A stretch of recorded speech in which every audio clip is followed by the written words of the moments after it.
Salut à tous, on se retrouve aujourd'hui pour parler du FC Barcelone en ce mercredi 15 novembre et on commence tout d'abord avec l'équipe féminine parce qu'elle jouait hier soir un match de Ligue des Champions. Elle jouait contre le Benfica, elles se sont imposées 5-0. Parfait bien sûr. Donc Alexia Putellas, doublé Eitana Bonmati, doublé également. Il y a un but de Oshuala. Donc 5-0, un petit rappel les gars. Cet adversaire du Benfica avait été aussi un adversaire saison dernière. Elles avaient gagné 9-0, les Blaugrana. Bon là elles ont marqué moins de buts, mais ça reste bien sûr une victoire. Donc un 5-0 à 5 jours du Classico contre le Real Madrid. Ça sera au Stade Montjuic. Ça sera le week-end là qui arrive. Donc parfait bien sûr. Pour les joueuses du Barça, donc le Barça féminin c'est 20 tirs, c'est 8 tirs cadrés, c'est 5 buts inscrits lors de cette rencontre de Ligue des Champions. C'est lors de la première journée tout simplement. Mais pas que le Barça féminin a gagné saison dernière la Ligue des Champions féminine. Et aujourd'hui en une du journal Mundo Deportivo que je vous montre tous les jours, insatiable tout simplement. Voilà, par rapport à cette manita infligée à l'équipe portugaise. Et concernant Alexia Putellas, donc elle a marqué son premier but en Ligue des Champions depuis mai 2022. N'oubliez pas qu'elle a eu une grave blessure, une rupture, ligament croisé. Donc c'est pour ça qu'elle a loupé pas mal de mois de compétition. Et un an après, quasiment même un an et demi après, de nouveau buteuse en LDC. Donc elle est désormais la meilleure buteuse de tous les temps du Barça en Champions League. On la félicite bien sûr, la légendaire Alexia Putellas. Voilà, donc ce qu'il y avait à dire les gars sur cette page football féminin, et vu qu'il y avait un match hier, c'est pour ça qu'on commence avec ça.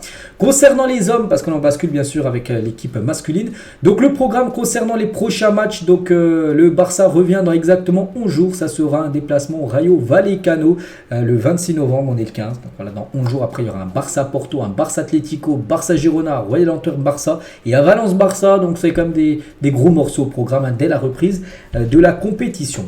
Actuellement, donc il y a des joueurs bien sûr à l'entraînement, les joueurs non convoqués, mais les joueurs en sélection.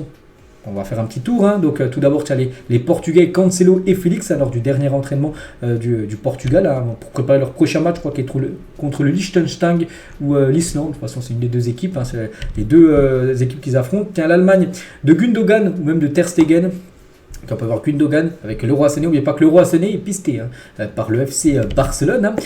Inigo tient l'entraînement avec l'Espagne. On va revenir aussi sur ce qu'il a pu dire parce qu'il est en conférence de presse parce qu'il y a un Chypre Espagne qui aura lieu demain jeudi, puis il est en conférence de presse, puis il a fait quelques déclarations Inigo à Martinez qui fait un gros début de saison là avec le Barça et surtout sur les 6 derniers matchs, il a commencé 5 fois comme titulaire, donc maintenant on a l'impression que c'est un titulaire indiscutable. Donc Xavi et De La Fuente, donc les deux coachs, donc le coach du Barça et le coach de l'Espagne, c'est quoi la différence? Tout ça, il a dit chaque coach vous donne des choses différentes, vous prenez chacun d'entre eux pour vous donner du pouvoir. Xavi m'a fait confiance dès le premier instant, j'essaie de m'améliorer pour être dans l'alignement et en ce moment je l'obtiens. Bon, c'est vrai que comme j'ai dit 5 fois titulaire sur les 6 derniers matchs. Inigo Martinez toujours avec lui sur l'incident avec Lewandowski et Lamine Yamal, il a réagi par rapport à ça, un petit rappel, Lewandowski il a mis un vent, on voit Lamine Yamal qui voulait le checker tout ça. En ce qui concerne ces réprimandes, il y en a 1000 dans chaque jeu, mais l'accent est mis sur un seul. Robert a déjà parlé et donné des explications, je n'ai pas vu ce moment, je le répète, l'équipe est soudée, la relation entre les deux est bonne en gros entre Lamine et Lewandowski, nous sommes tous unis et nous nous tenons à l'écart de ces controverses. Voilà, il veut pas qu'en gros que ça fasse tâche du côté du Barça. C'est pour ça qu'il dit que l'affaire est clos par rapport à l'affaire Lewandowski et Lamine Yamal. Les médias parlent du Barça, donc il a dit Inigo, ils affectent celui qui veut donner de l'importance. Ce n'est pas mon cas. Je ne me suis jamais soucié des critiques. Nous devons les prendre comme d'habitude. Je ne pense pas que nous soyons tous mauvais et l'important est de prendre les matchs d'avance quand l'équipe n'est pas tout à fait bien.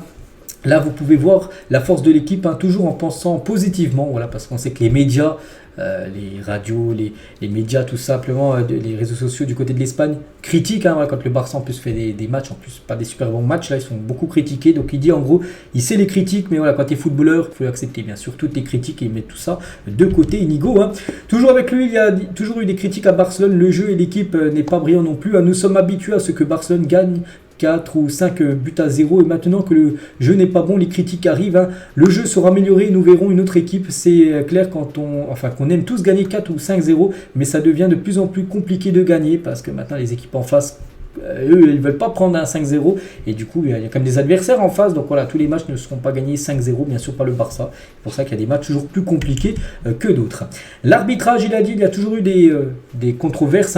Et il y en aura toujours. L'important dans ce sens est de les laisser tranquilles.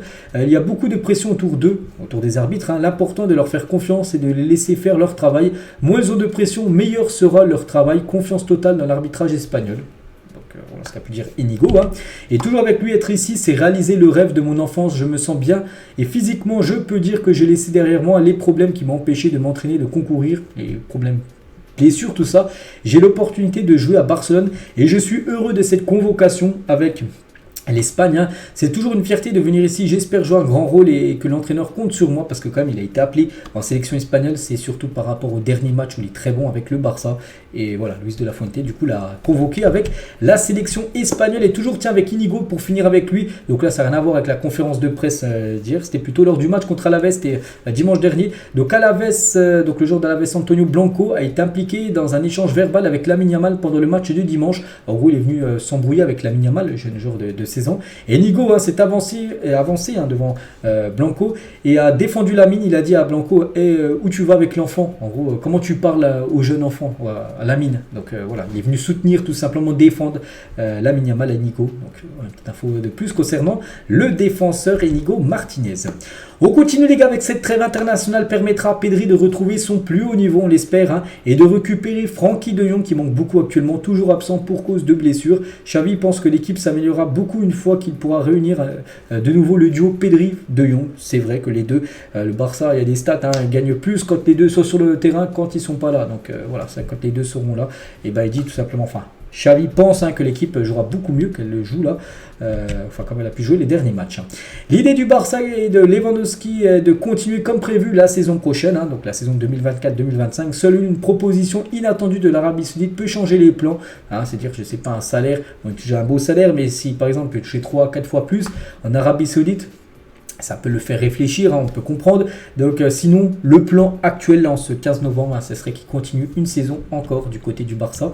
Saison prochaine, on sait que ça peut bien sûr beaucoup bouger. Et toujours avec Lewandowski, donc il a inscrit 41 buts en 60 matchs avec le FC Barcelone. Donc voilà. Voilà, tout est dit hein, avec Lewandowski, avec son doublé, il dépasse la barre des 40 buts en 60 matchs. L'Atlético sera en compétition avec Barcelone pour Guido Rodriguez, qui est un joueur qui joue du côté du Betis. Donc le joueur n'a pas renouvelé avec son équipe et peut être transféré en janvier pour une petite somme ou gratuitement en juin prochain, vu qu'il sera enfin un contrat. Xavi aime le joueur, hein. J'ai déjà parlé, vu que je parle tous les jours du Barça, j'ai déjà parlé de la rumeur Guido Rodriguez. Donc il y a le Barça et aussi l'Atlético Madrid hein, qui s'intéresse à ce joueur qui pourrait être libre hein, l'été prochain. On va parler aussi d'une pépite. Tiens, le Barça ciblerait Ibrahim Diarra, pépite malienne de 16 ans qui impressionne actuellement lors de la Coupe du Monde U17. Hein, donc il joue hein, du côté du Mali. Donc il évolue actuellement dans l'Académie Africa Foot. Et n'oubliez pas qu'il y a un partenariat entre cette Académie Africa Foot et le Barça. Donc c'est pour ça qu'il y a de fortes chances qu'il signe tout simplement du côté du Barça hein, ce jeune joueur, hein, Ibrahim Diarra. On va parler de Nico Williams, qui en parlait tout à l'heure d'un joueur qui est en fin de contrat, Guido Rodriguez. Bah lui, c'est un peu la même chose. Hein.